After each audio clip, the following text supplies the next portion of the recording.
Em nome do Pai, e do Filho, e do Espírito Santo. Amém. Naquele tempo, disse Jesus aos seus discípulos: se o teu irmão pecar contra ti, vai corrigi-lo, mas em particular, a sós contigo. Se ele te ouvir, tu ganhastes o teu irmão. Se ele não te ouvir, toma contigo mais uma ou duas pessoas, para que toda a questão seja decidida sob a palavra de 2 ou 3 testemunhas. Se ele não vos der ouvido, dizei-o à igreja. Se nem mesmo a igreja ele ouvir, seja tratado como se fosse um pagão ou um pecador público. Em verdade vos digo, tudo que ligardes na terra será ligado no céu, e tudo que desligardes na terra será desligado no céu. De novo eu vos digo, se 2 de vós estiverem de acordo na terra sobre qualquer coisa que quiserem pedir, isto vos será concedido, por meu Pai que está nos céus. Pois onde 2 ou 3 estiverem reunidos em meu nome, eu estou ali no meio deles. Palavra da salvação. Glória a vós, Senhor. Meus irmãos e minhas irmãs, hoje a igreja aqui no Brasil celebra, nós aqui celebramos a memória de Santa Dulce dos pobres, aquela religiosa que lá em Salvador acolheu tantos pobres na congregação dela. No primeiro momento ela não foi reconhecida e ela usou o galinheiro para colocar aqueles pobres que ela encontrava na rua, porque Deus havia suscitado isso no coração dela. Depois ela passou por um período de grande prova. A Madre Superiora ali, junto com o bispo, deixaram ela sozinha, cuidando daqueles pobres. E ela ficou durante muitos e muitos anos, mais ou menos uns 10 anos, cuidando daqueles pobres. E diante dessa prova, viram que realmente aquilo ali era a vontade de Deus. A comunidade acolheu Santa Dulce novamente e ali cuidaram também daqueles pobres. E naquele lugar do galinheiro foi construído um hospital. Que Santa Dulce dos pobres nos ajude nessa caminhada de sabermos que nós precisamos cuidar daquelas pessoas que nada têm. O evangelho de hoje está voltado para uma questão da igreja. Tudo se resolve dentro da Igreja Católica. Porque, na verdade, a Igreja Católica ela é a comunidade dos eleitos, é a comunidade daqueles que foram batizados, os pagãos que foram batizados se tornaram ali católicos e aí fazem parte dessa comunidade que nós temos, onde nós vivemos aguardando nosso Senhor Jesus Cristo. E essa igreja ela é hierárquica. A igreja não é democrática, onde cada um faz o que quer e acha o melhor e acha que deve ser assim, ponto final. A Igreja Católica ela é hierárquica. Em que sentido? Nós temos um superior geral. Vamos dizer assim que nós temos o superior de todos os superiores, que é nosso Senhor Jesus Cristo.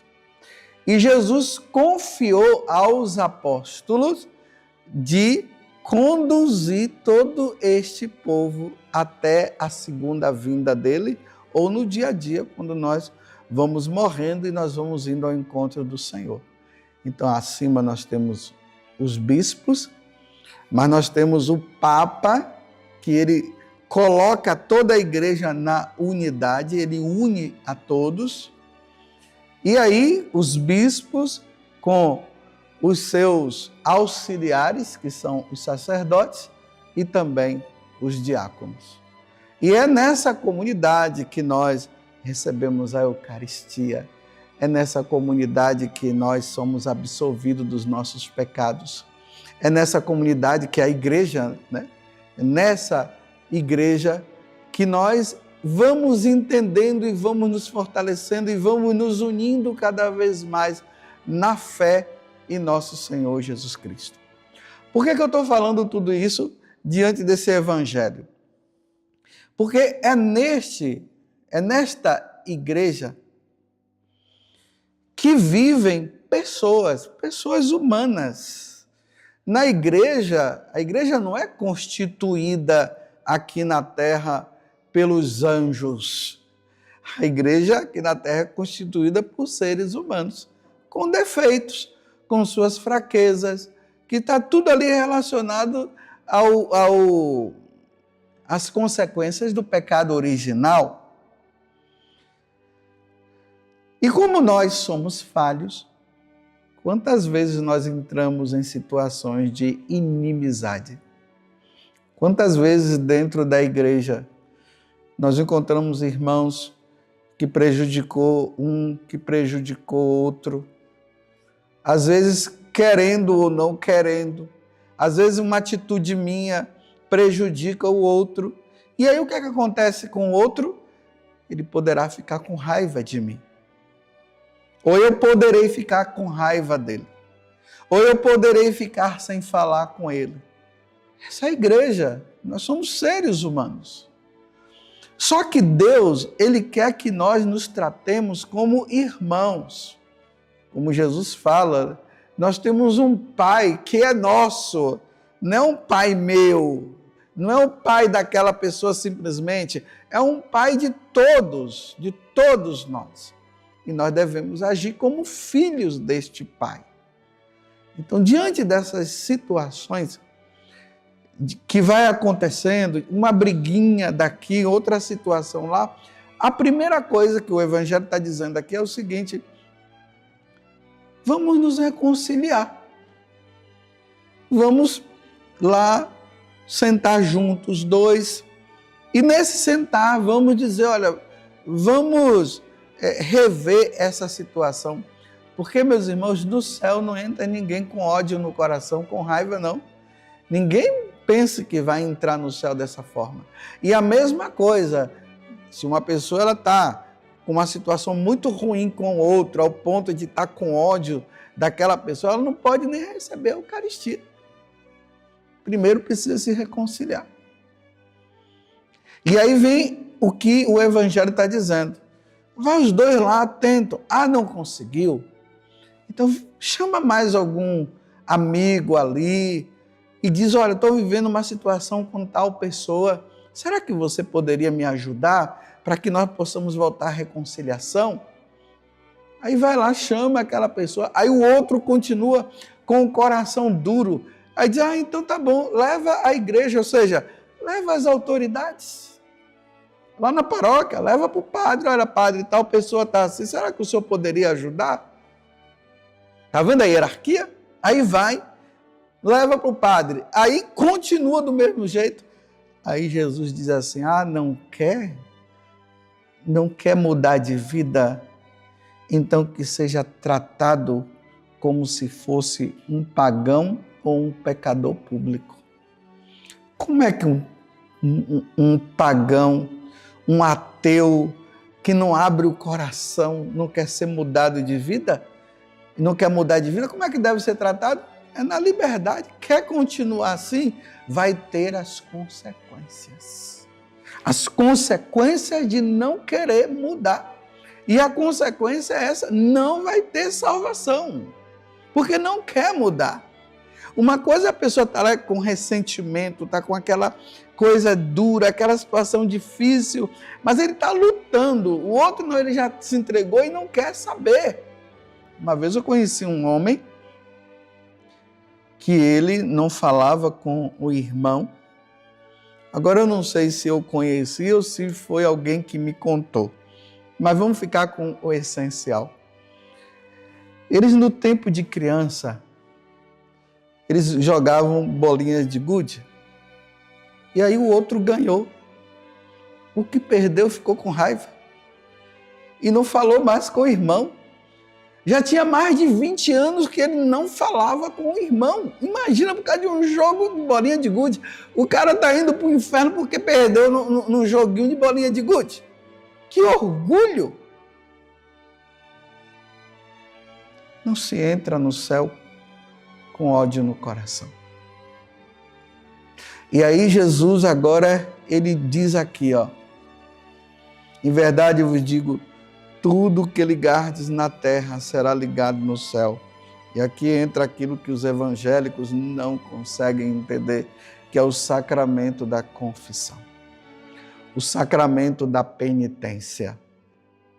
Se não há arrependimento, não há como perdoar o pecado. Sacramentalmente não há.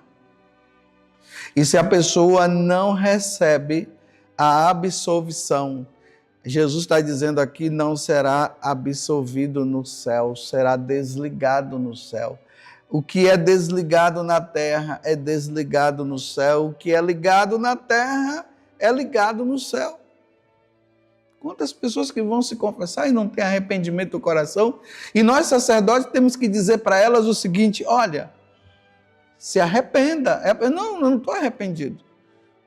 Quantas vezes nós sacerdotes entramos em situações que a pessoa diz assim, olha padre, eu vim me confessar, mas não estou arrependido. Então não tem como dar absolvição, porque não há arrependimento. Então se não há arrependimento, não tem como ligar no céu. Desliga aqui na terra, está desligado também no céu. Mas quando a pessoa volta e se arrepende, aí liga no céu e liga na terra. Se a pessoa não quer se arrepender, não há como ligar. Estão vendo como é que é a igreja? E aí Jesus disse, se duas pessoas, 2 ou 3 estiverem reunidas em meu nome, eu estou ali no meio deles. A comunidade, a igreja católica é essa reunião das pessoas que estão unidas em Jesus. E se pedir, claro que se as pessoas estão bem com Deus, elas vão receber diante do pedido que elas fazem. Mas se elas não estão com Deus, como é que vão receber? Como é que está a sua vida? Você precisa se reconciliar com alguém? Você está esperando o quê? Morrer? Depois da morte não tem arrependimento mais. O que você precisa fazer? Ou o que você tem feito para que realmente haja essa reconciliação? Não deixe Satanás endurecer seu coração. Se arrependa, busque a reconciliação e depois procure o sacramento da confissão para receber a absolvição também que vem de Deus, através do ministro devidamente ordenado. Ó Virgem Santíssima, não permitais que eu viva e nem morra em pecado mortal. Em pecado mortal não hei de morrer, porque a Virgem Santíssima há de me valer. Valei-me, Virgem Santíssima, e desça sobre você a bênção de Deus Todo-Poderoso, Pai, Filho e Espírito Santo. Amém? Louvado seja nosso Senhor Jesus Cristo, para sempre seja louvado, e a sua mãe, Maria Santíssima.